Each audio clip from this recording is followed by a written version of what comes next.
Hey everybody, Jen Keenan here at the Four Squares Residential Group at Keller Williams Real Estate, wanting to let you know that I'm going to be hosting a great workshop in January, on January 18th, which is a Saturday, from 10 a.m. to 12 p.m.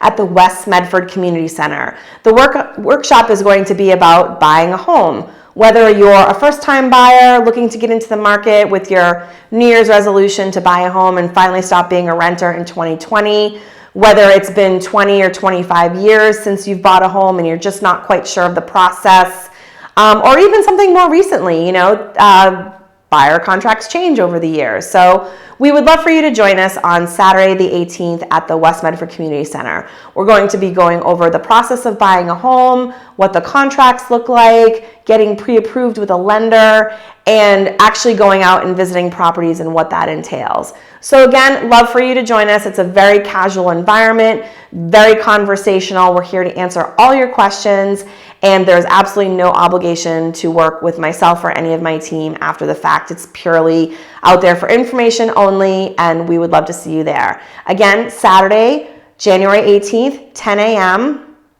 at the West Medford Community Center. If you have any questions or want more information on the workshop, feel free to sign up on my website or send me an email, jen@foursquaresre.com, or you can call me at 781-704-3193. And I hope to see you there. Thanks so much.